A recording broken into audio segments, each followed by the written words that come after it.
Praise the lord. ఆరాధనకు సమయం అవుతుంది కనుక దయచేసి మీరందరూ కూడా మీరున్న స్థలాల్లో వచ్చి కూర్చుని మీరు ప్రార్థించాల్సిందిగా ప్రేమతో మీకు తెలియజేస్తా ఉన్నాను. దయచేసి కళ్ళు మూసుకుందాం, ప్రార్థన చేసి ఆరాధన ప్రారంభంగా. మహోన్నత నామకులను మా పరమ తండ్రి, నీ ఘనమైన శ్రేష్టమైన ఉన్నతమైన పరిశుద్ధమైన నామానికి స్తుతులు స్తోత్రములు చెల్లిస్తాము.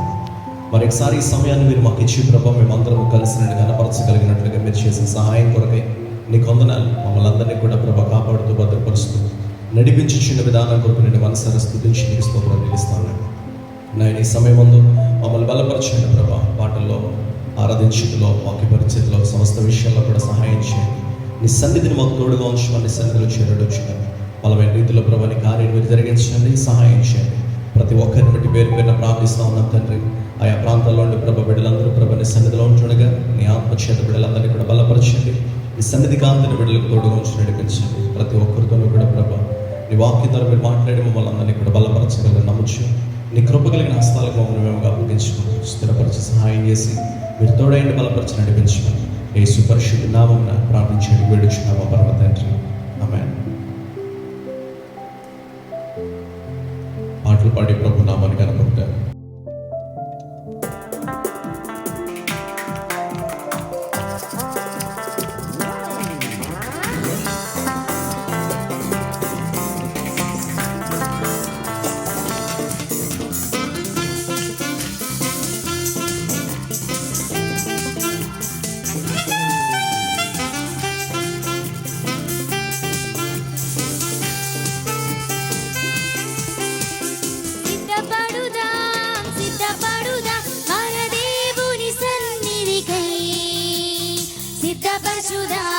సిద్ధపరచుదాం మన హృదయము ప్రభు కొరకై.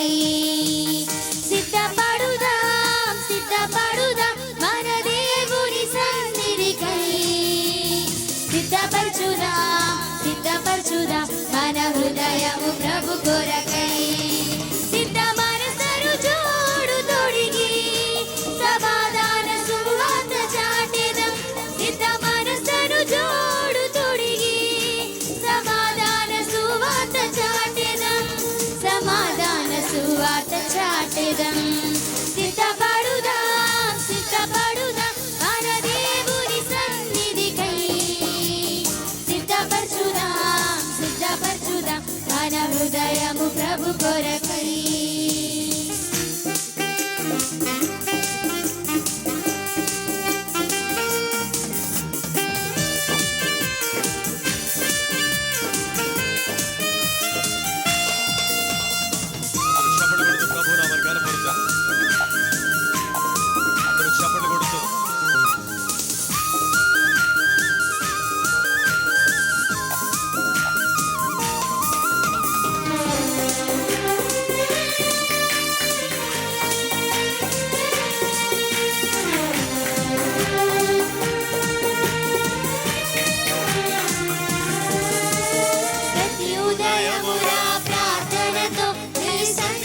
సిద్ధమౌదును జీవము కలిగిన వాక్కులకై నీ సన్నిధిలో వేచియుందును.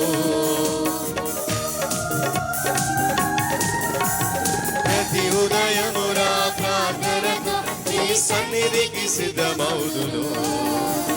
జీవము కలిగిన వాక్కులకై నీ సన్నిధిలో వేచియుందును. సిద్ధ మనసను జోడు తొడిగి సమాధాన సువార్త చాటెదం. సిద్ధ మనసను జోడు తొడిగి సమాధాన సువార్త చాటెదం. సమాధాన సువార్త చాటెదం. సిద్ధపడుదాం మన దేవుని సన్నిధికై. సిద్ధపరచుదాం మన హృదయము ప్రభు కొరకై.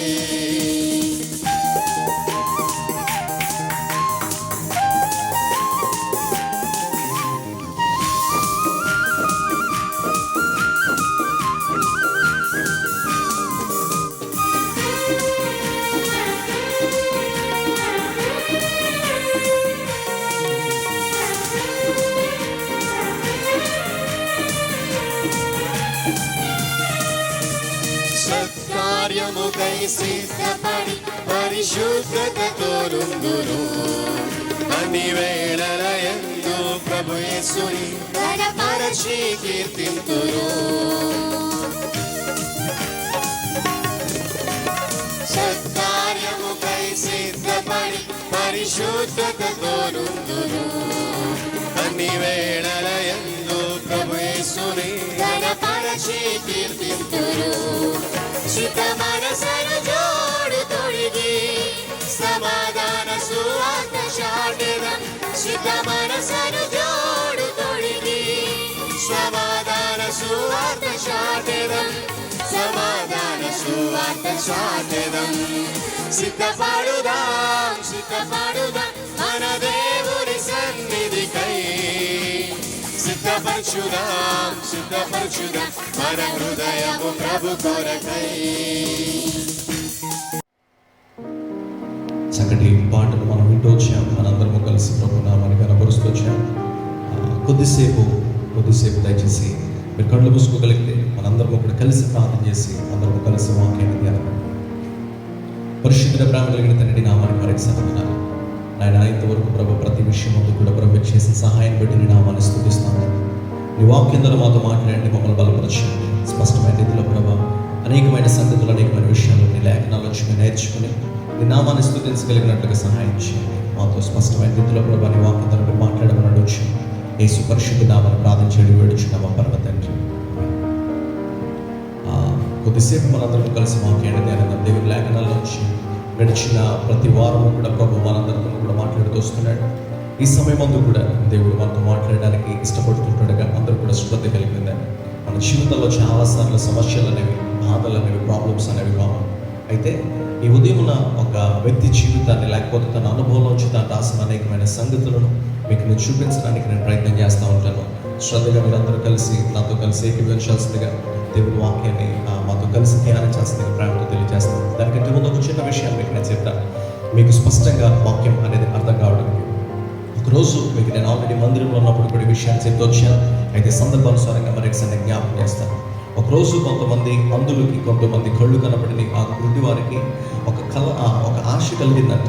మనం ఒకసారి జూకి వెళ్ళాలి, ఆ జంతువులన్నీ ఉండే ఒక ప్రాంతానికి జూకి వెళ్ళి అక్కడ జంతువులన్నింటినీ కూడా ఒకసారి అవి ఎలాగున్నాయో తెలుసుకుని వస్తే బాగుంటుంది కదా అని చెప్పి వాళ్ళకి ఆశ కలిగిన ఆలోచన కలిగింది. సరే అని చెప్పి అక్కడున్న తన మెంటర్ ఎవరైతే ఉంటారో వాళ్ళని చూసుకునే వాళ్ళు ఎవరైతే ఉంటారో వాళ్ళ దగ్గరికి వెళ్ళి అడిగాడు, సార్ మాకు ఇలాంటి ఆశ కలిగి ఉందండి అనేసి ఒక 6 ఈ ఆశ కలిగి వెళ్ళి అడిగితే సరే అని చెప్పి వాళ్ళ 6 కూడా జూకి తీసుకెళ్ళిన తర్వాత అన్ని జంతువులు వాళ్ళ శబ్దాలు అయితే వినగలుగుతున్నారు కానీ చూడలేని పరిస్థితి. అయితే వాళ్ళందరికీ కూడా ఒక ఆశ వచ్చింది, ఏనుగును మేము ఒకసారి దానికోసం ఆలోచించాలి, అది ఎలా ఉంటుందో మాకు తెలుసుకోవాలి అని చెప్పేసి ఏనుగు దగ్గరికి తీసుకెళ్ళమని చెప్పారు. సరే అని చెప్పేసి ఈ 6 కూడా ఏనుగు దగ్గరికి తీసుకెళ్ళారు. అయితే చాలా జంతువులన్నింటి శబ్దాలన్నీ కూడా వాళ్ళు విన్నారు. ఏనుగు ఎలా ఉంటుందో వాళ్ళు అర్థం చేసుకోవడానికి వాళ్ళు కొంచెం ప్రయత్నం చేస్తూ ఉన్నారు. ఇప్పుడు జూ యజమాని వాళ్ళ దగ్గర ఉన్నాడు. ఎవరైతే వీళ్ళ 6 కూడా తీసుకొచ్చాడు వాళ్ళు ఉన్నారు. వీళ్ళు వెళ్ళి ఏనుగు కోసం మాట్లాడుకోవడం, వీళ్ళు ఏం చేస్తారో చూద్దామని చెప్పి వాళ్ళు వదిలేసిన తర్వాత ఒక వ్యక్తి మొట్టమొదటిగా వెళ్ళి ఏనుగు తోకను పట్టుకుని ఈ మాట్లాడాడంటే మిగతా 5 అరే ఏనుగు అంటే పెద్ద ఏమి కాదురా, అది ఒక పెద్ద తాడు లాంటిది అని చెప్పాడంట. సరే అని చెప్పాడు. అంత అవునా అలా ఉంటుందా అని చెప్పేసి అనుకున్నారు. రెండోవాడు వెళ్ళి ఏనుగు యొక్క కాలు పట్టుకున్నాడు. ఒకడు కాలు పట్టుకుని చూసి ఏనుగు అంటే వీడు అన్నట్టుగా తాడు కాదు, ఒక పెద్ద చెట్టు లాంటిది, ఇది ఒక పెద్ద దొంగ లాంటిది అని చెప్పేసి అన్నాడు. ఇది పెద్ద చెట్టు లాంటిది అని చెప్పేసి అన్న తర్వాత సర్లే అని చెప్పి మిగతా వాళ్ళందరూ కూడా ఓకే అని చెప్పేసి అన్నారు. ఇంకొక ఆయన వెళ్ళాడు, మూడో ఆయన వెళ్ళిన తర్వాత ఏనుగు యొక్క శరీరాన్ని వాడు తాకిన తర్వాత ఒక పెద్ద గోడలాగా వాడికి అనిపించింది. వెంటనే వాడు అన్నాడు, ఏనుగంటే ఒక పెద్ద గోడరా అని చెప్పేసి అన్నాడు. ఇక 4వ వాడి దగ్గరికి వెళ్ళాడు. 4వ వాడు వెళ్ళి ఏనుగు యొక్క చెవులను పట్టుకున్నాడు. అవి చాలా పెద్దగా అనిపించింది. వెంటనే వాడు అన్నాడు, ఏనుగంటే పెద్ద ఏమీ కాదు, ఒక పెద్ద ఫ్యాన్ లాంటిది ఇది అనేసి అన్నాడు. 5వ వాడి దగ్గరికి వెళ్తే 5వ వాడు వెళ్ళి గబుక్కున 5వ వాడు వెళ్ళి ఏనుగు యొక్క తొండాన్ని ట్రంక్ని పట్టుకునేసరికి అది కొంచెం కదిలంటే అనిపించింది. వెంటనే వాడు ఇలాంటి ఎక్స్ప్లెనేషన్ ఇస్తా ఉన్నాడు, ఏనుగంటే పెద్ద ఏమి కాదు, ఏనుగంటే పెద్ద విషయమే కాదు, అది పెద్ద పాము లాంటిది, అది కదులుతూ ఉంది అనే మాట చెప్పాడు. ఈ మాటలన్నీ కూడా వాళ్ళు విన్నప్పుడు ఆ పక్కనున్న వాళ్ళిద్దరు కూడా ఎవరైతే ఏనుగును చూస్తున్నారో వాళ్ళిద్దరూ కూడా నవ్వుకున్నారు. ఇద్దరు ఒకేసారి. చాలా పగలబడి నవ్వుకున్నారు. సరే వాళ్ళు వీళ్ళని క్రిటిసైజ్ చేసి తప్పుగా మాట్లాడలేదు, ఎందుకంటే వీళ్ళు కనపడదు కాబట్టి వాళ్ళిద్దరు కూడా నవ్వుకున్నారు. ఇక ఆఖరి వాడు 6వ వాడు వెళ్ళాడు. 6వ వాడు వెళ్ళి ఏనుగు యొక్క దంతాలను పట్టుకున్నాడు. ఏనుగు యొక్క దంతాలను వాడు పట్టుకుని దానికోసం వివరణ ఇవ్వాలని చెప్పేసి ఆలోచించాడు. ఏనుగు యొక్క దంతాలను పట్టుకుని, ఏనుగంటే పెద్ద ఏమి కాదు, ఇది పెద్ద కత్తి లాంటిది, ఇది పెద్ద స్వోర్డ్ లాంటిది అని చెప్పేసి వాడు వివరణ ఇచ్చాడు. ఇచ్చిన తర్వాత వీళ్ళందరూ కూడా ఏనుగంటే ఇలా ఉంటుంది అని ఎవరి అభిప్రాయాన్ని వాడు తీసుకుని ఇంటికి వెళ్ళిపోయారు. ఈ మాట నేను మీకు ఎందుకు చెప్తున్నానంటే, ఈ విషయం చాలాసార్లు ప్రస్తావిస్తూ వచ్చాను. నేను ఈ విషయాన్ని ఎందుకు చెప్పానంటే, అయితే వాస్తవం వేరుగా ఉంది, ఏనుగు వేరుగా ఉంది, దాని పరిస్థితి అంతా వేరుగా ఉంది. కానీ వీళ్ళు పట్టుకున్న దాన్ని బట్టి, వీళ్ళు ఊహించిన దాన్ని బట్టి ఒకరికొకరు ఎక్స్ప్లెనేషన్ ఇచ్చుకుంటూ వెళ్ళిపోయారు, ఒకరికొకరు ఆలోచించుకుంటూ వెళ్ళిపోయారు. అయితే చూసిన వాళ్ళు ఆలోచించేది వేరు, వీళ్ళు చూడలేరు కాబట్టి ఒకరికొకరు వాళ్ళే ఆలోచించుకుంటూ వెళ్ళిపోయారు. నేను ఈ మాట ఎందుకు చెప్తున్నానంటే, ఒకరేమో వెనక భాగం నుంచి తోక పట్టుకున్నారు కాబట్టి అది తాడు లాంటిది అన్నాడు. ఒక ఆయనేమో ఎదర భాగం నుంచి తొండాన్ని ట్రంక్ని పట్టుకున్నాడు కాబట్టి అది ఒక పెద్ద పాము లాంటిది అన్నాడు. ఎవరు ఎక్కడ నుంచున్నారో దాన్ని బట్టి వాళ్ళు అంచనా వేసేయడం మొదలుపెట్టారు. ఎవరు ఏ స్థలంలో నుంచున్నారో దాన్ని బట్టి ఆ ఏనుగు యొక్క రూపాన్ని అంచనా వేయడం మొదలుపెట్టారు. ఈ మాట నేను మీకు ఎందుకు చెప్తున్నానంటే, చాలాసార్లు మన జీవితంలో మనం వ్యవహరించే విధానం కానీ పద్ధతి కానీ ఇలాగే ఉంటుంది. మనం ఏ స్థలంలో నుంచున్నామో ఆ స్థలం నుంచి ఒక సమస్యనో లేకపోతే మనకి జరగవలసిన విషయాన్ని చూసి ఇది ఇలా ఉంటుంది అని చెప్పి ఆలోచించుకుంటూ వ్యవహరించుకుంటూ మనం వెళ్ళిపోతూ ఉంటాం. కొన్నిసార్లు మన ముందున్న పనులను మనం ఆలోచిస్తే, కొన్నిసార్లు మనం ఉన్న సమస్యలను మన పర్స్పెక్టివ్లో మనం ఆలోచించుకుని ఎక్కడైతే మనం నిలబడ్డామో ఆ స్థలం నుంచి దాన్నంతా కూడా చూసి ఆలోచించి ఇది ఎలా ఉంటుందని నిర్ధారించుకుంటూ వెళ్ళిపోతూ ఉంటాం. అయితే ఈ విషయాన్ని ఈ ఉదయకాల ఈ సమయం ముందు మీకు నేను తీసుకురావడానికి, ముందుకు నేను తీసుకురావడానికి గల కారణం ఏంటంటే, దేవుడు ఒక సందర్భాన్ని ఈ సమయం ముందు మనకి చూపించడానికి ఇష్టపడుతూ ఉన్నాడు. ఈ సమయంలో ఒక సందర్భాన్ని నేను మీకు చూపిస్తాను, ఒక కీర్తన భాగాన్ని నేను చూపిస్తాను. ఎందుకయ్యా ఆ కీర్తన అంత ఉపయోగకరమైందా అంటే, మన జీవితం సంపూర్ణంగా ఆ కీర్తనలో కనపడుతూ ఉంటుంది. చాలాసార్లు మనకి సమస్యలు వచ్చినప్పుడు, చాలాసార్లు మనకి ఇబ్బందికరమైన పరిస్థితులు వచ్చినప్పుడు, ప్రాబ్లమ్స్ అనేవి వచ్చినప్పుడు మనం వ్యవహరించే తీరు ఎలా ఉంటుందో తెలుసా? దేవుని కోసం మనం నేర్చుకునేది ఒకటి, దేవుని కోసం మనం ఆలోచించేది ఒకటి. చుట్టూ ఉండే పరిస్థితులు వ్యతిరేకంగా మారినప్పుడు మనం ఇష్టానుసారంగా మాట్లాడుతూ ఉంటాం. ఆ కీర్తనలో ఆ భక్తుడికి వచ్చిన సమస్యను బట్టి, భక్తుడికున్న పరిస్థితిని బట్టి ఆయన కూడా అలాగే మాట్లాడడం మొదలుపెట్టాడు. కీర్తన ఆరంభంలో దేవుడు చాలా మంచివాడు, దేవుడు కృప కలిగిన వాడు అని పరిచయం చేస్తే, మధ్యలోకి వచ్చేసరికి తనకున్న సమస్యలు బట్టి, ఇబ్బందికరమైన పరిస్థితులు బట్టి, చుట్టూ ఉన్న వాళ్ళు ఉన్న పరిస్థితులు బట్టి, ఏంది ప్రభా అసలు నువ్వు ఏం చేస్తున్నావు అని చెప్పేసి దేవుణ్ణి ప్రశ్నించినట్లుగా మనకు కనబడుతున్నది. తను కాపాడుకున్న పవిత్ర జీవితం వ్యర్థమైపోయిందేమో అనుకున్నట్లుగా, అభిప్రాయపడినట్లుగా తను రాస్తూ ఉంటాడు. ఆఖరికి వచ్చేసరికి లేదురే ప్రభా, నేనే పొరపాటు పడ్డాను, నువ్వెంతైనా నమ్మదగిన వాడివి అని చెప్పేసి దేవుణ్ణి ఘనపరచడం, దేవుని స్తుతించడం మనం గమనించగలుగుతాం. ఆఖరికి వచ్చేసరికి తన ఆలోచన విధానాన్ని మార్చుకుని, తన పర్స్పెక్టివ్ అంతా కూడా మార్చుకుని అతడు చూడడం మొదలుపెట్టాడు. మొట్టమొదటిగా అతడు ప్రారంభించిన ప్రారంభంలో, కీర్తన ప్రారంభంలో మానవ దృష్టితో లోకాన్ని చూడడం మొదలుపెట్టి దేవుణ్ణి అనుమానిస్తే, ఆఖరికి వచ్చేసరికి తన విశ్వాసపు పరిమాణాన్ని బట్టి దైవికమైన దృష్టితో సమస్యను చూడడం మొదలుపెట్టాడు. దైవికమైన దృష్టితో పరిస్థితులు చూడడం మొదలుపెట్టాడు. అలా చూచినప్పుడు దేవుడు అతన్ని నడిపించిన విధానం, అతడిలో బలపరచబడిన విశ్వాసం ఏంటో మనకు అర్థమవుతుంది. ఈరోజు ఈ వాక్యాన్ని ధ్యానించడానికి గల కారణం కూడా అదే. ఈరోజు మనమున్న పరిస్థితులన్నీ కూడా మన పర్స్పెక్టివ్లో, మన దృష్టితో మనం చూడడం మొదలు పెడితే కొన్నిసార్లు భయం అనిపించవచ్చు, ఇబ్బంది అనిపించవచ్చు. కానీ దేవుని దృష్టితో మనం చూడడం మొదలు పెడితే దేవుడు ఖచ్చితంగా అద్భుతాన్ని చేయగలుగుతాడు. ఇంతకీ ఏ కీర్తన సార్ అని అంటే, 73వ కీర్తనకు మనం రాగలిగితే, 73వ కీర్తన ఇలా కనపడుతుంది. దానిపైన తృతీయ స్కందము ఆసాపు కీర్తన. ఆసాపు చాలా కీర్తనలు రాస్తూ వచ్చాడు. చాలా కీర్తనలో అతను బైబిల్లో రాసినట్లుగా మనకి రికార్డ్ అయి ఉంటుంది. కొంచెం గమనించగలిగితే 50వ కీర్తన ఒకటి, అలాగే 73 నుంచి 83వ కీర్తన వరకు కూడా ఆసాపు తాను కీర్తనలన్నింటినీ కూడా కాంట్రిబ్యూట్ చేసినట్లుగా మన బైబిల్లో చూడగలుగుతాం, తనకున్న అనుభవాల్లోంచి, తనకున్న పరిస్థితుల్లోంచి. అయితే ఇప్పుడు ఆసాపు అనేవాడు కీర్తనలు పాడడానికో లేకపోతే కీర్తనలు రాయడానికో ఎవరు అపాయింట్ చేసేసారంటే, మీరు జాగ్రత్తగా ఈ సందర్భంతో కూడా అయిపోయిన తర్వాత దినవృత్తాంతాల మొదటి గ్రంథం 15వ అధ్యాయం 16వ వచనం నుంచి మనం చూడగలిగితే, కొద్దిమందిని దావీదు లేకపోతే అక్కడున్న రాజులు దావీదు యొక్క సంస్థానంలో కానీ లేకపోతే రాజుల యొక్క కానీ కొద్దిమందిని ఆరాధించడానికి ప్రత్యేకంగా వాళ్ళు సెపరేట్ చేసుకున్నారు లేవీలను. మీరు ప్రభువును ఆరాధించేవారుగా ఉండాలి, ఎల్లప్పుడూ ఆరాధన జరుగుతూ ఉండాలని చెప్పేసి. అలాంటి పరిస్థితుల్లో ఆసాపు ఒకడు, హేమాను అనేవాడు, అటు తర్వాత ఏతాను అనేవాడు, ఇలా కొద్దిమంది ఆరాధన చేయడానికి, యాజకత్వాన్ని చేయడానికి, వీళ్ళ ప్రభువుని గణపరచడానికి ఒక బ్యాండ్ లాగా ఏర్పాటు చేయబడ్డారు. వాళ్ళందరూ కలిసి ప్రభు నామాన్ని ఎల్లప్పుడూ కూడా గణపరుస్తుండేవారు. అయితే ఆసాపు అందులో ప్రాముఖ్యమైన వాడిగా కనబడుతూ ఉంటాడు. కొంచెం ఈ విషయాన్ని జాగ్రత్తగా గమనించాలి. ఇప్పుడు ఆసాపు ఈ కీర్తన భాగం అంతట్లో కూడా చాలా విషయాలు మనకు తెలియజేస్తూ ఉంటాడు. నేను రాని విషయాలన్నీ కూడా త్వరితంగా మీకు అర్థమయ్యే రీతిలో ఉన్నాయి. చాలా సింపుల్గా మీకు నేను అర్థమయ్యేలాగా నేను చెప్పుకుంటూ వస్తాను. మొదటి వచనంలో ఇలా మాట్లాడతాడు, ఇశ్రాయేలీయుల యెడల శుద్ధ హృదయుల యెడల నిశ్చయముగా దేవుడు దయాళుడై ఉన్నాడు అని ప్రారంభిస్తాడు. ఇప్పుడు జాగ్రత్తగా గమనించండి. 28 వచనాల్లో ఇందులో మీకు స్పష్టంగా కనపడుతూ ఉంటాయి. ఈ 28 వచనాల్లో కూడా ఒక 3 భాగాలుగా లేకపోతే 3-4 భాగాలుగా నేను దీన్ని చూపించడానికి ఇష్టపడతా ఉన్నాను. మొట్టమొదటి వచనాన్ని మనం చూడగలిగితే తనకున్న అనుభవం అంతా కూడా చెప్తా ఉంటాడు. దేవుల్లో అతను నేర్చుకున్నది ఏంటో, దేవుని యొక్క వ్యక్తిత్వం ఏంటో, ఔన్నత్యం ఏంటో చెప్తాడు. 2వ వచనం నుంచి 2వ వచనంలో ఒక విషయానికి తగిన క్లారిఫికేషన్ ఎందుకు అలా ఆలోచించడం మొదలు పెట్టాడు. 16వ వచనం వరకు చెప్తా ఉంటాడు. అది తనకున్న అనుభవాన్ని బట్టి, తనకున్న ఎక్స్పీరియన్స్ని బట్టి చెప్తాడు. 17వ వచనం నుంచి ఇక ఆఖరి వరకు కూడా దేవుణ్ణి అతను ఎదుర్కొన్న విధానం, ఎలాగా అతడు తప్పుగా ఆలోచించాడు, తన దృష్టి విధానం ఎలా మారిందో వివరించుకుంటూ వస్తాయి. సో కాబట్టి నేను మొదటి వచనాన్ని చదువుతున్నాను, శ్రద్ధగా నాతో కలిసి వివరించండి. ఇశ్రాయేలీయుల యెడల శుద్ధ హృదయుల యెడల నిశ్చయముగా దేవుడు దయాళుడై ఉన్నాడు. 2 మాటలు ఇక్కడ కనపడతాయి. నెంబర్ 1 ఇశ్రాయేలీయుల యెడల, నెంబర్ 2 శుద్ధ హృదయుల యెడల. వీళ్ళిద్దరి పట్ల కూడా దేవుడు యథార్థ హృదయుల యెడల దేవుడు దయాళుడై ఉన్నాడు అనే మాట చెప్తాడు.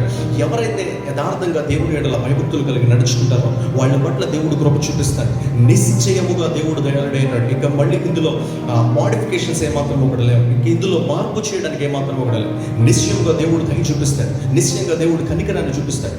తాను నేర్చుకుంటున్న పాఠం, విశ్వాసపు జీవితంలో, విశ్వాసపు అనుభవంలో, తాను తొలి అడుగులు వేస్తున్న దినాలలో తాను దేని మీద తన విశ్వాసాన్ని కట్టుకుంటూ వచ్చాడంటే, దేని మీద తన జీవితాన్ని కట్టుకుంటూ వచ్చాడంటే ఇక్కడ చెప్తున్నాడు, దేవుడు దయ చూపించేవాడు. ఆ మాట మీద దేవుడు కనికరాన్ని చూపించేవాడు.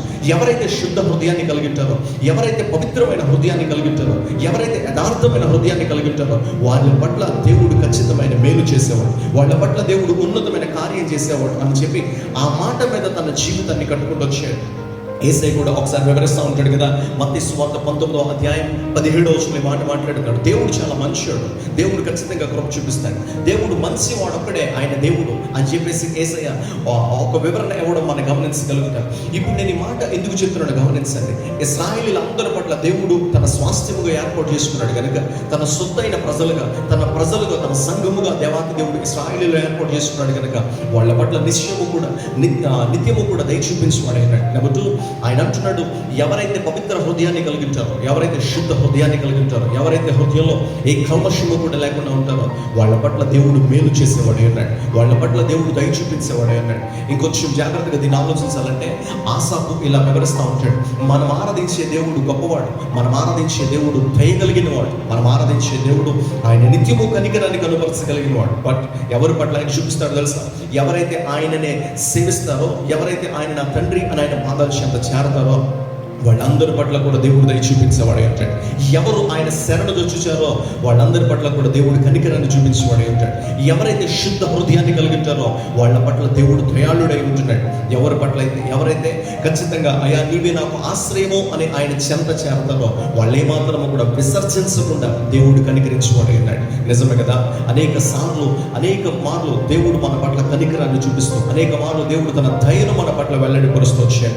అందులో బట్టి నిజంగా ప్రభువును మనం స్తుతింపబద్దులమైన ఇక్కడ భక్తుడు కూడా తన జీవితం నుంచి చెప్తున్న మాట అదే, ఆయన నిశ్చయముగా దయ చూపించేవాడే, నిశ్చయముగా తన కనికరాన్ని చూపించేవాడే, ఆయన మేలు చేయవాడై ఉన్నాడు అనే మాట చెప్తాడు. 2వ వచనానికి వచ్చి మాట అంటాడు, అలా దేవుని కోసం గొప్పగా వివరించిన ఆసాపు, అలా దేవుని ఔన్నత్యాన్ని పరిచయం చేస్తూ ప్రారంభించిన ఆసాపు ఇలా మాట్లాడుతాడు, దేవుడు దయగలిగిన వాడే, దేవుడు మనుష్యుడే, దేవుడు నిశ్చయంగా దయ చూపించేవాడు. బట్ నా పరిస్థితికి వచ్చేసరికి నా పాదములు జారిపోవడానికి కొంచెం తప్పుకున్నాయి, నా అడుగులు జారడానికి సిద్ధమైనవి.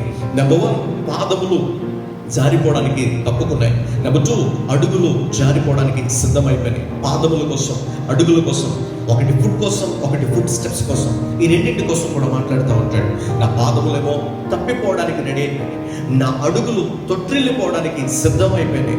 నేను తొట్టిల్లిపోయే పరిస్థితిలోకి వచ్చేసాను, నా అడుగులు తప్పిపోయే పరిస్థితిలోనికి నేను వచ్చేసాను, నా పాదములు తొలగిపోతాయేమో నా భయం నాకు వచ్చేసింది. ఎందుకు వచ్చేసిందయ్యా ఆసాపు? దేవుడేమో మంచోడన్నో, శుద్ధ హృదయాన్ని కలిగి ఉంటే దేవుడు కనికరాన్ని చూపిస్తాడన్నో, శుద్ధ హృదయం దేవుని కనికరాన్ని పొందుకోవడానికి కారణమవుతుందన్నావు.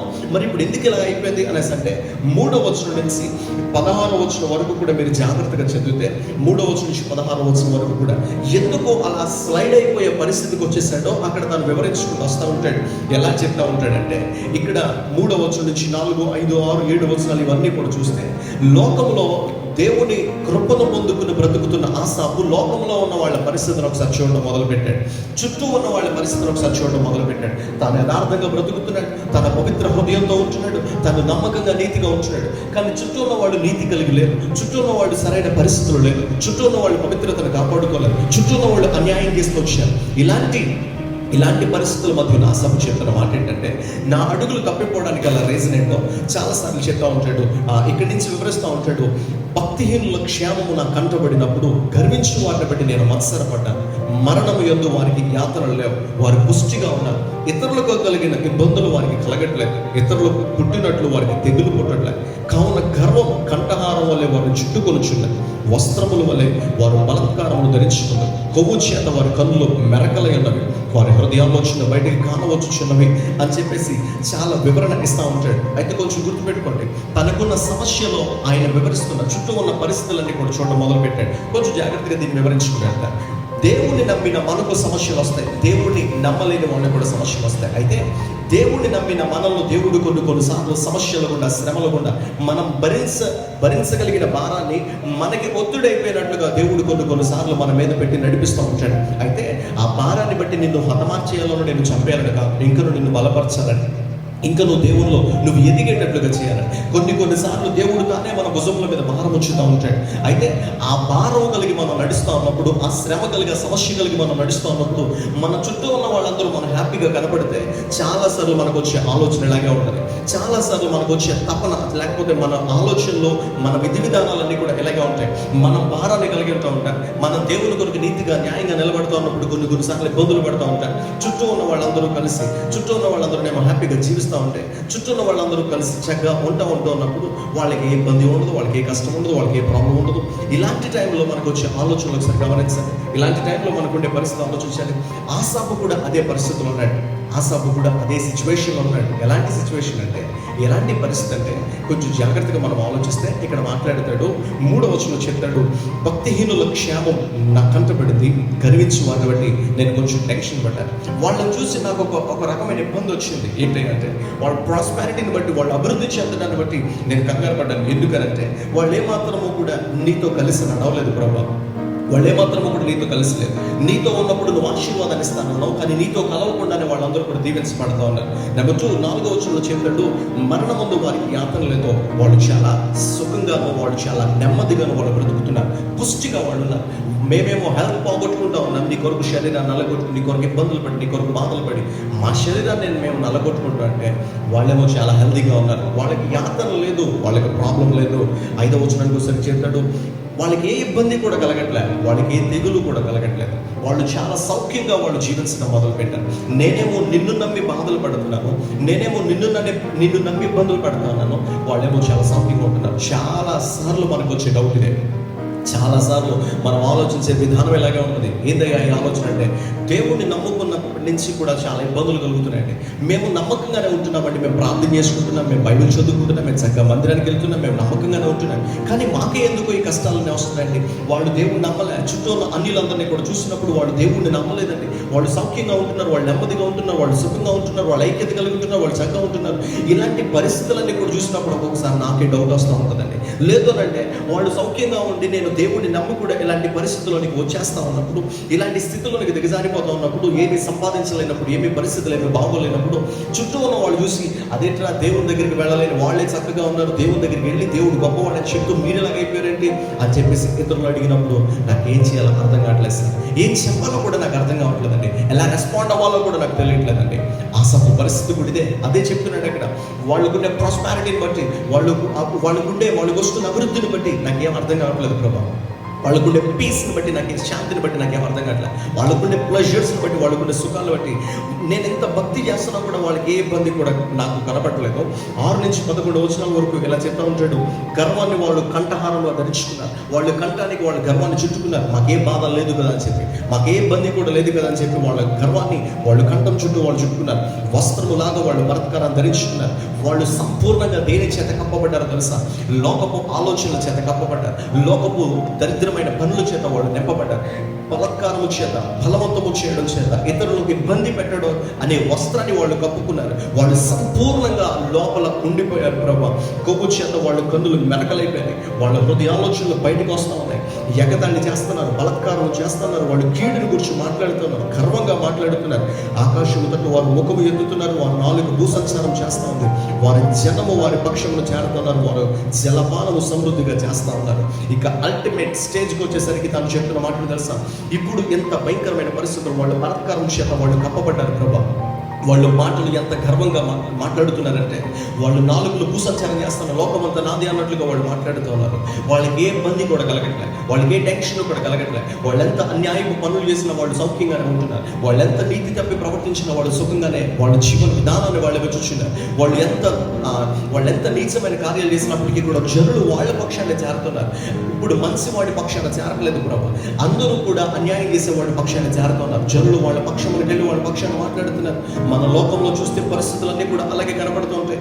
నీతిగా ఉండి, చక్కగా ఉండి, యథార్థంగా ఉండి, పవిత్రంగా ఉండి, దేవుని వాక్యాన్ని ఉన్నతున్నట్లుగా బోధించడం, లేకపోతే దేవుని వాక్య ప్రకారం జీవిస్తున్న వాడి వైపు ఎవరు ఉండరు. కానీ లోకంలో తిరుగుతూ అన్యాయంగా ప్రవర్తిస్తూ అన్యాయపు సంపాదించే వాళ్ళు వెనకాల వెళ్ళి వాళ్ళ పక్షాన్ని మాట్లాడితే ఫేవర్ చేస్తారేమో అనుకునే వాళ్ళు లేకపోలేదు. అసలు చెప్తున్నాడు, ఈ లోకంలో మనకు కనబడుతున్న ప్రతి పరిస్థితి కూడా కంప్లీట్గా పిన్ టు పిన్ రికార్డ్ చేయబడింది. అక్కడ చెప్తున్నాడు, ఎంత అన్యాయం చేస్తున్నా కూడా, ఎంత బలత్కారం చేత కప్పబడి ఉన్నా, ఎంత బలవంతపు పనులు వాళ్ళు చేస్తూ ఉన్నప్పటికీ కూడా జనులందరూ వాళ్ళ పక్షాన్ని చేరుతూ ఉన్నారయ్యా. జనులందరూ కూడా వాళ్ళ పక్షమునే ఉంటున్నారు. జనులందరూ కూడా వాళ్ళ పక్షమును చేరి వాళ్ళ నామాన్ని వాళ్ళని హెచ్చిస్తూ ఉన్నారు, ఇంకా కనపరుస్తున్నారు. ఇక అల్టిమేట్కి వచ్చేసరికి అక్కడ చెప్తున్నాడు 11వ వచనంలో, ఇంకా వాళ్ళు ఏ పరిస్థితికి వెళ్ళిపోయారు తెలుసా? వాళ్ళకి ఏ వాళ్ళకి ఏ ప్రమాదమో జరగట్లేదని, వాళ్ళు ఏ ఇబ్బంది కలగట్లేదని, వాళ్ళు గర్వంతో మాట్లాడుతున్నారని, ఇక ఏం చేసినా వాళ్ళకి ఏం అవ్వట్లేదని, ఇక వాళ్ళు చెప్తున్న పనులు చూడండి.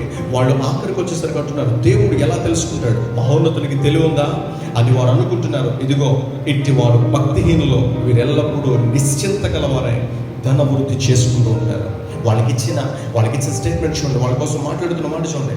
ఇలాంటి వాళ్ళందరూ కూడా ఎలాంటి వాళ్ళు తెలుసా? వీళ్ళు భక్తిహీనులు. వీళ్ళకి ఎల్లప్పుడూ ఉండే ఆలోచన ఏంటో తెలుసా? ధనాన్ని సమకూర్చుకోవాలని, ఎప్పుడు కూడా ధనాన్ని పోగు చేసుకోవాలని. ధనం ఉండడం తప్ప నేను చెప్పట్లేదు.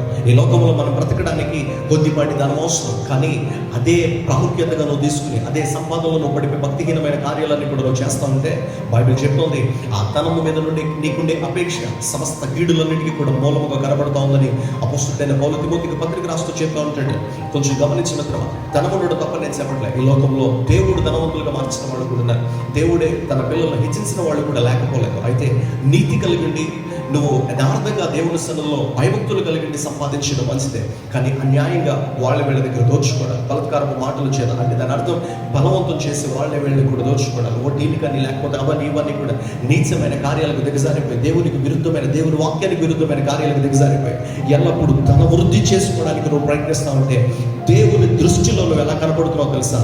ప్రార్థన చేసినప్పటికీ కూడా భక్తిహీనమైన స్థితిలో నువ్వు ఉన్నావు, భక్తిహీనమైన పరిస్థితుల్లో నేను ఉన్నాను. ఇక్కడ చాలా స్పష్టంగా చెప్తున్నాడు, లోకంలో ఉండే వాళ్ళ పరిస్థితులన్నిటి కోసం నేను డిస్టర్బ్ అయ్యాను ప్రభా, నేను డిస్టర్బ్ అయిపోయాను కంప్లీట్గా. ఎందుకు నువ్వు డిస్టర్బ్ అయిపోవాల్సిన పరిస్థితి వచ్చిందయ్యా?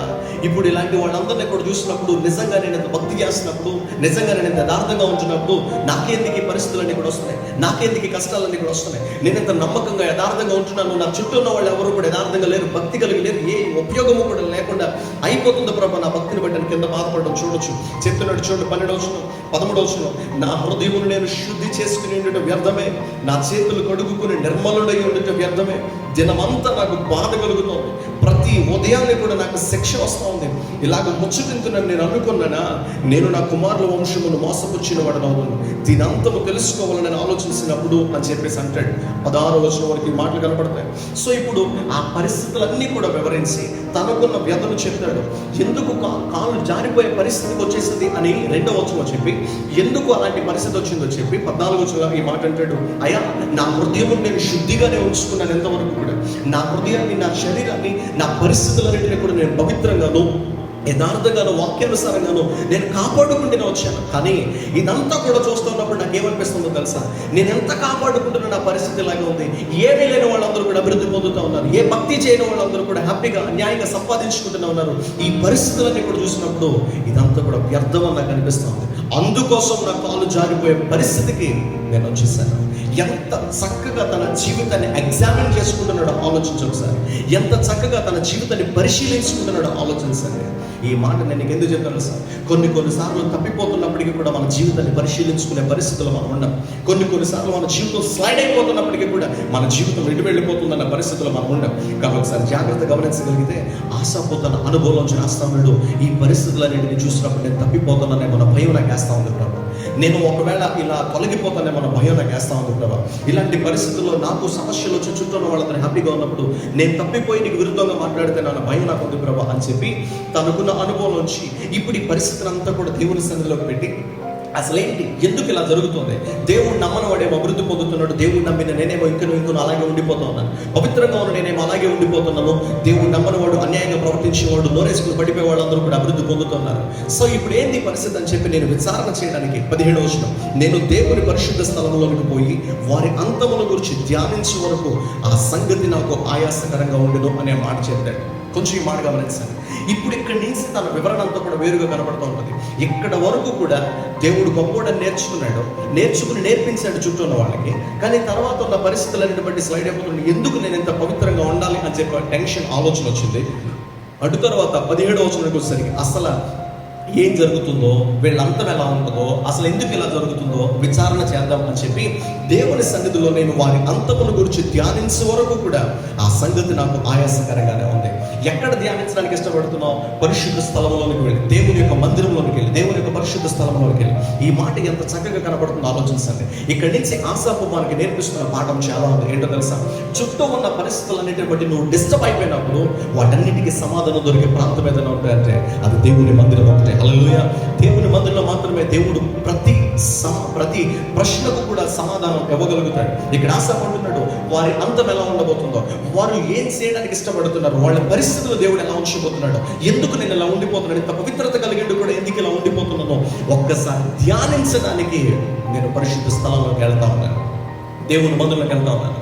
గుర్తుపెట్టుకోవద్దమ్మా, సమస్య వచ్చినప్పుడు, ఇబ్బంది వచ్చినప్పుడు, ఒడిదుడుకులు వచ్చినప్పుడు, లేకపోతే అది ఫ్యామిలీ పరంగానైనా, ఫైనాన్షియల్గానైనా, ఎమోషనల్గానైనా, మెంటల్గానైనా, ఫిజికల్గానైనా ఏ ఇబ్బందికరమైన పరిస్థితి వచ్చినప్పటికీ కూడా దాన్ని ధ్యానించడానికో లేకపోతే దానికి సమాధానాన్ని, పరిష్కారాన్ని పొందుకోవడానికి నువ్వు చుట్టూ ఉన్న ప్రాంతాలన్నింటిలో కూడా తిరిగితే నీకు సమాధానం దొరకకపోవచ్చు. కానీ ఇక్కడ ఆశపడుతున్నాడు, నేను ధ్యానించడానికి, నాకు అసలు ఏం జరుగుతుందో సమాధానం కావడానికి నేను ముందు పరిశుద్ధ స్థలంలోకి వెళ్ళాను.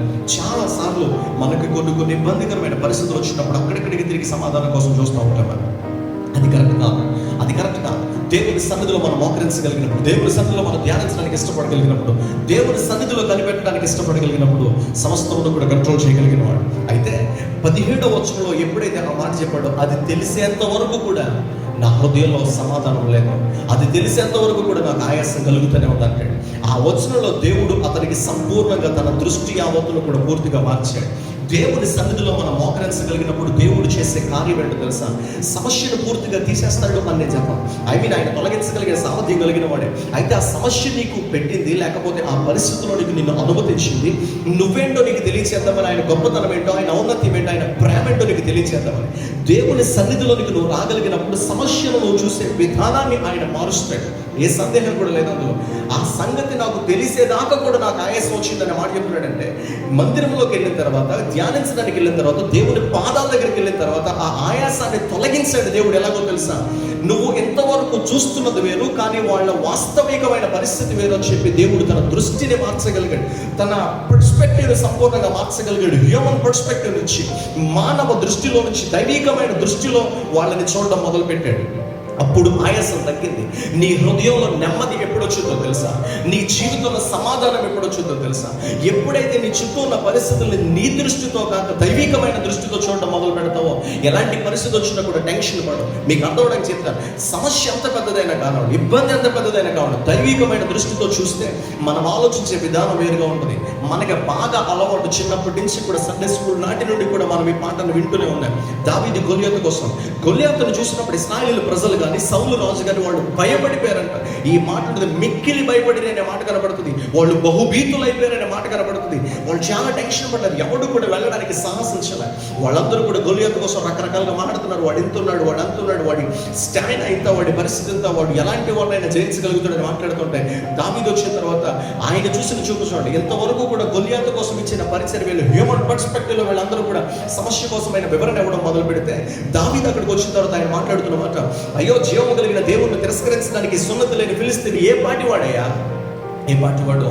నేను తండ్రి మందలు కాస్తున్నప్పుడు ఎలుగుబంటి వచ్చింది, సింహం వచ్చింది, రకరకాల ఇబ్బందులు నాకు వచ్చాయి. వాటన్నిటినీ కూడా నేను జయించాను.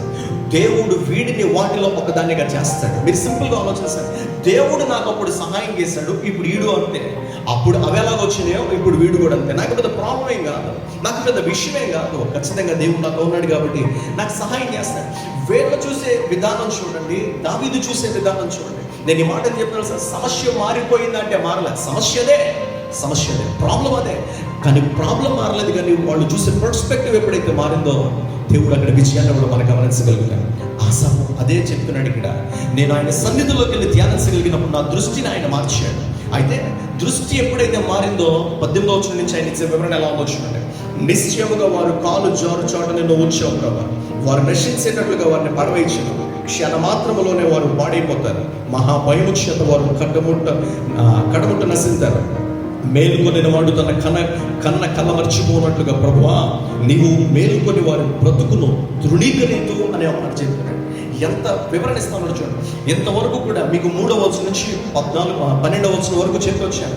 వాళ్ళు బలత్కారాన్ని వస్త్రంగా ధరించుకున్నారు ప్రభా, వాళ్ళు గర్వాన్ని కంఠహారంగా ధరించుకున్నారు ప్రభా, వాళ్ళు సౌఖ్యంగా ఉంటున్నారు ప్రభా, వాళ్ళు పుష్టిగా ఉంటున్నారు ప్రభా, వాళ్ళ స్వరము లేకపోతే వాళ్ళ నాలుగు భూసంచారం చేస్తూ ఉంది ప్రభా, వాళ్ళకి ఏ టెన్షన్ కూడా లేదు ప్రభా, వాళ్ళకి ఏ ఇబ్బంది కూడా లేదు ప్రభా. దేవుడు మర్చిపోయాడేమో, దేవుడికి తెలియలేదేమో అని వాళ్ళు అనుకున్నారు ప్రభా అని చెప్పి అంత గొప్పగా వాళ్ళ కోసం వివరించినప్పుడు ఎప్పుడైతే ఆయన సన్నిధిలోకి వెళ్ళి వాళ్ళని చూడడం మొదలుపెట్టాను. నేను అదే చెప్తున్నా, నువ్వు బయట ఉంటే సమస్యను చూడడం వేరు, దేవుని సన్నిధిలోకి వచ్చి దేవుని దగ్గర నుంచి సమస్యను చూడడం వేరు. ఇప్పుడు దేవుని సన్నిధిలోకి వచ్చి దేవుని దగ్గర నుంచి వాళ్ళు ఎప్పుడైతే చూడడం మొదలు పెట్టాడో, దేవుడి దగ్గరికి వచ్చిన తర్వాత మాట్లాడుతున్న మాట తెలుసా, వాళ్ళు అలాంటి వాళ్ళు ఇలాంటి వాళ్ళని ముందు చెప్పి ఇక్కడికి వచ్చేసరికి వాళ్ళు కాలు జారు చోట నిలబడ్డారు ప్రభా. గుర్తుపెట్టుకో, లోకములో అన్యాయంగా సంపాదిస్తున్నవాడు, లోకములో తిరగబడుతున్నవాడు, లోకములో వెర్రవీగిపోతున్నవాడు ఎక్కడ నిలబడ్డాడని బైబిల్ చెప్తుందో తెలుసా, వాడు కాలు జోరు చోట నిలబడ్డాడు. వాడు ఎప్పుడు పడిపోతాడో వాడికి తెలియదు, వాడి కాలు ఎప్పుడు స్లిప్ అయిపోతుందో వాడికి తెలియదు, వాడు ఎప్పుడు డిస్టర్బ్ అయిపోతాడో వాడికి ఏమాత్రం ఒకటి తెలియదు. వాడు కాలు జోరు చోట నిలబడ్డాడు.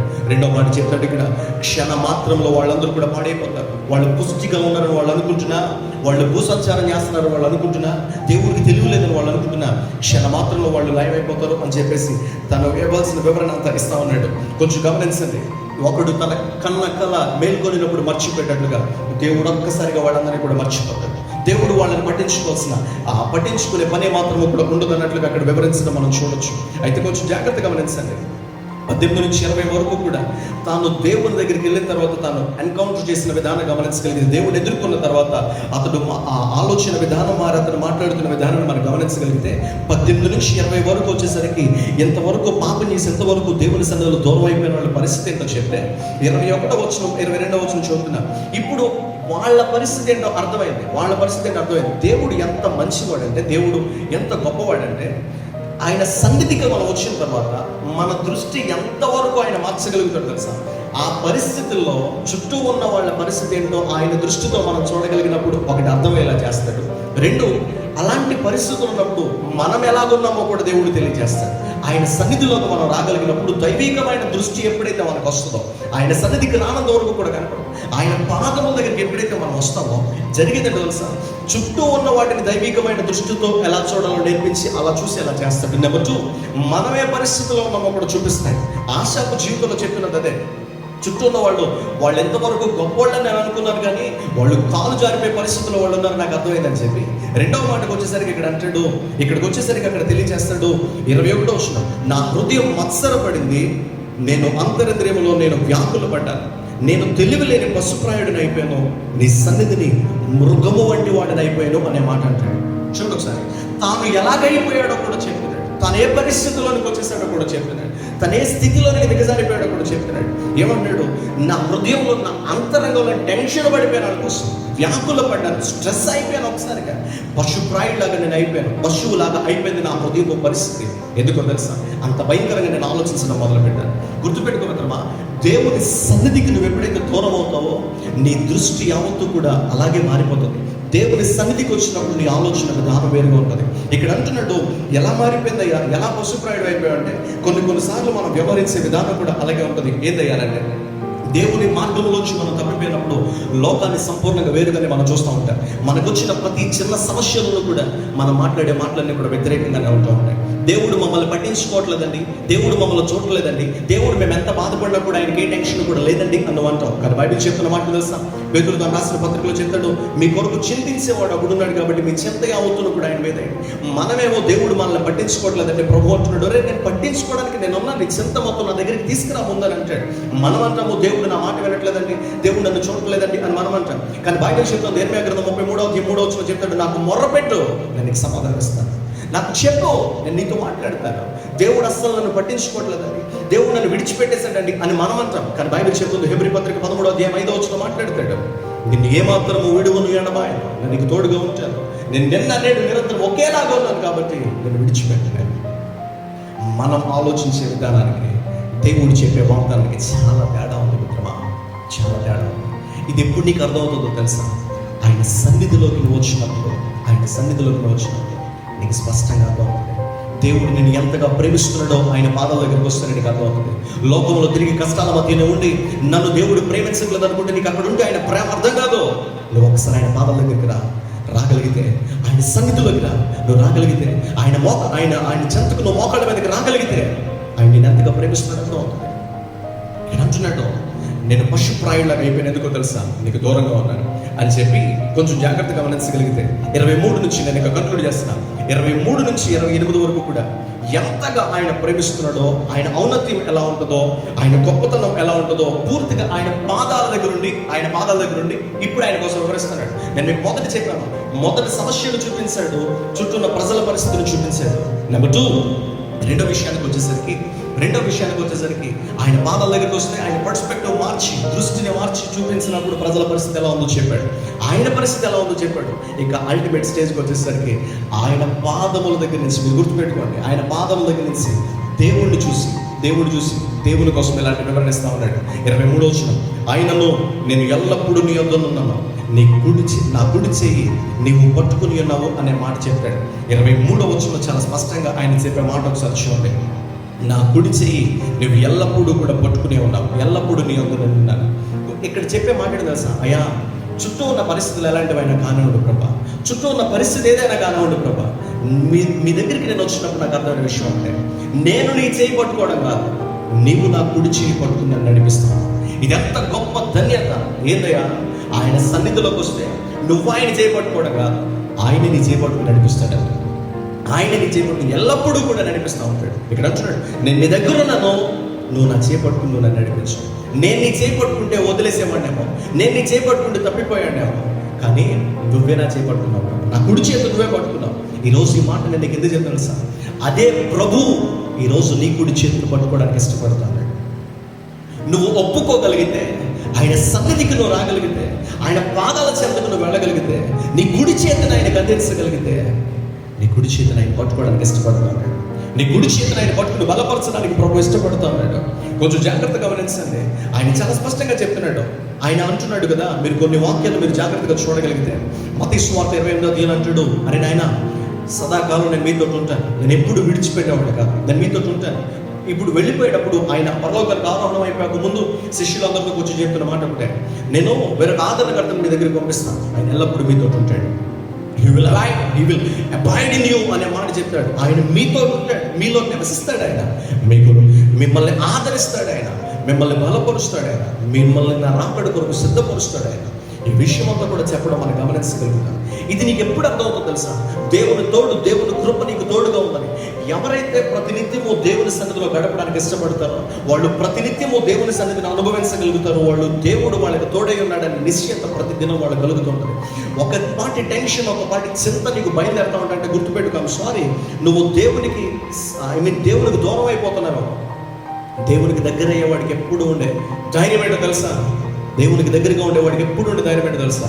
ఆయన కుడి చేతిని పట్టుకుంటాడు, ఆయన నాకు తోడుగా ఉన్నాడు. నెంబర్ 2, 24 మాట్లాడతాడు, నీ ఆలోచన చేత నువ్వు నన్ను నడిపిస్తున్నావు, తర్వాత నీ మహిమలో నువ్వు నన్ను చేర్చుకుందువు అని అంటాడు. ఒకటి ప్రెసెంట్ సిచ్యువేషన్ ఏంటో చెప్తున్నాడు, రెండవది ఫ్యూచర్లో ఏం జరుగుతుందో కూడా చెప్తున్నాడు. ఒకటి ప్రెసెంట్ సిచ్యువేషన్ ఏంటి? నువ్వే నడిపిస్తున్నావు ప్రభు, నా ఆలోచన ప్రకారం నేను నడిస్తే ఇందాక చెప్పాను కదా, అలా ఉండదు నా ఆలోచన. కానీ ఇప్పుడు అలా కాదు, నా ఆలోచన మారింది, నీ సన్నిధిలోకి వచ్చాను, నా తలంపు మారింది, నీ సన్నిధిలోకి వచ్చిన తర్వాత నీ ఆలోచన చేత నువ్వు నన్ను నడిపిస్తున్నావు. నీ ఆలోచన చేత నువ్వు నడిపిస్తున్నావు కాబట్టి నాకున్న నిశ్చయత ఏంటో తెలుసా?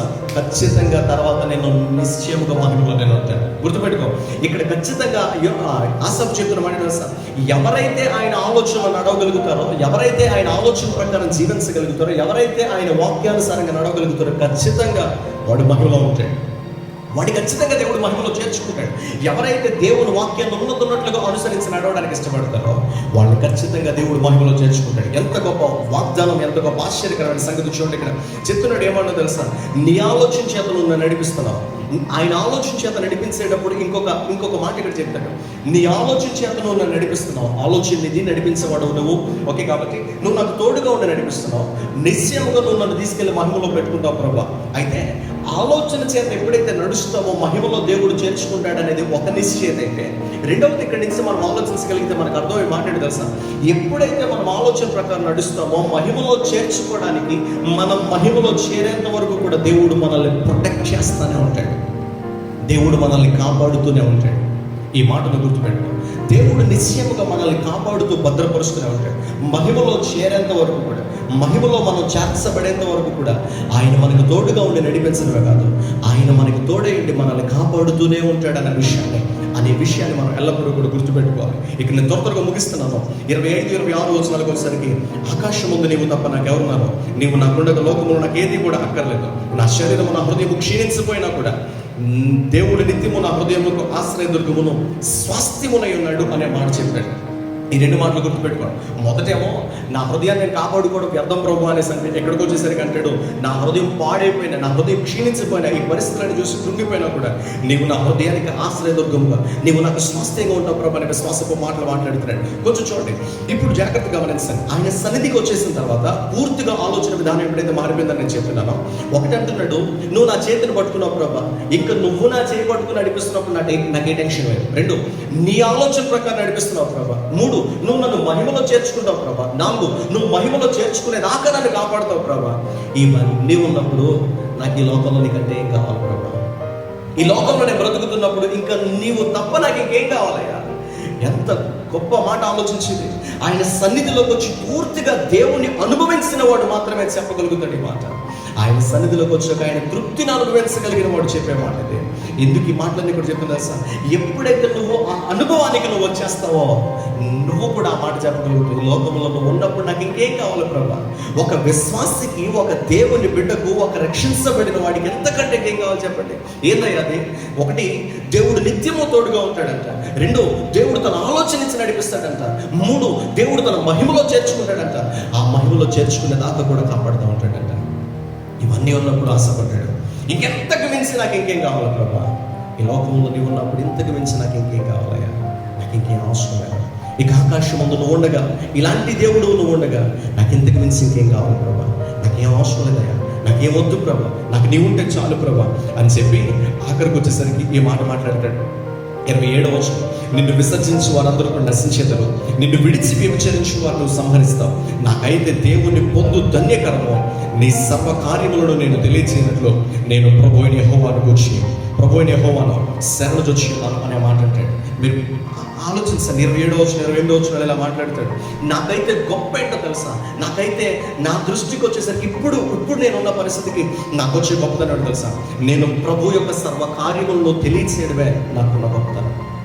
నేను ఆయన స్వాస్థ్యాన్ని పొందుకోవడం, నేను దేవుణ్ణి పొందుకోవడమే నా జీవిత గమ్యం ప్రభు అనే మాట మాట్లాడతాడు. ప్రారంభంలో అయ్యా నువ్వు దయాళుడు అని చెప్పి, ప్రభు ఎందుకు ఇలాగ అయిపోతుంది పరిస్థితులు అని చెప్పి ఇలా చేసి ఆఖరికి వచ్చేసరికి ఆయన సన్నిధికి వచ్చాక 17వ వచనం ఒక్కటే మెయిన్ వర్డ్స్గా కనపడుతూ ఉంటుంది. ఎప్పుడైతే దృష్టి మారిందో ఆయన మాట్లాడే పద్ధతి మారింది, ఆయన మాట్లాడుతున్న విధానం మారింది, ఆయన పర్స్పెక్టివ్ అంతా కూడా మారింది. ఆఖరికి వచ్చేసరికి అంటున్నాడు, ఈ ఆకాశం ముందు ఉండగా నాకు ఇంకేది కూడా వద్దయ్యా అని చెప్పిన ఆయన, నాకైతే దేవుని పొందు ధన్యకరము, నీ సర్వకార్యములను తెలియజేసేటట్లుగా నేను నీ శరణు వచ్చుచున్నానయ్యా. ఈ లోకంలో ఉన్న వాళ్ళు ఎలాంటి పరిస్థితుల్లో ఉన్నప్పటికీ నేను నీ పాదాల దగ్గర నడపగలుగుతాను. విశ్వాసంగా దేవుని బిడ్డగా ఈరోజు మనం ఆ మాట చెప్పగలుగుతున్నామా? ప్రారంభంలో ఉన్న ఆ చింత ఆఖరికి వచ్చేసరికి లేదు, ప్రారంభంలో ఉన్న ఆ ఆవేదన ఆఖరికి వచ్చేసరికి లేదు, ప్రారంభంలో ఉన్న ఆ ఆక్రందన ఆఖరికి వచ్చేసరికి లేదు. ఎందుకో తెలుసా? ప్రారంభంలో నుంచి ఆఖరిలోకి వచ్చేసరికి మధ్యలో దేవుని సన్నిధికి అతడు వెళ్ళగలిగాడు. ఈరోజు నా ప్రభు నీతో నాతో మాట్లాడుతున్న మాటనే, నువ్వు ఎలాంటి ఆక్రందనలో ఉన్నావు నాకు తెలియదు, ఎలాంటి పర్స్పెక్టివ్తో సమస్యను చూస్తున్నావు నాకు తెలియదు. మీకు మొట్టమొదటిగా కథ చెప్పడానికి కారణం అదే. నువ్వున్న పరిస్థితుల్లో ఆలోచించుకుని నీకున్న చుట్టూ ఉన్న వారిని అలా ఎగ్జామిన్ చేసేసి, ఏనుగంటే ఒక తాడురా, ఏనుగంటే ఒక చెట్టురా, ఏనుగంటే ఒక గోడరా అనుకున్నట్లుగా నీ సమస్యను ఇది అది అని చెప్పి పెద్దగా ఆలోచిస్తున్నాము. ఒక్కసారి నువ్వు దేవుని సన్నిధికి నువ్వు రాగలిగితే, దేవుని పాదాల చెంతకు నువ్వు రాగలిగితే, నీ సమస్యను చూసే విధానాన్ని దేవుడు మార్చుతాడు.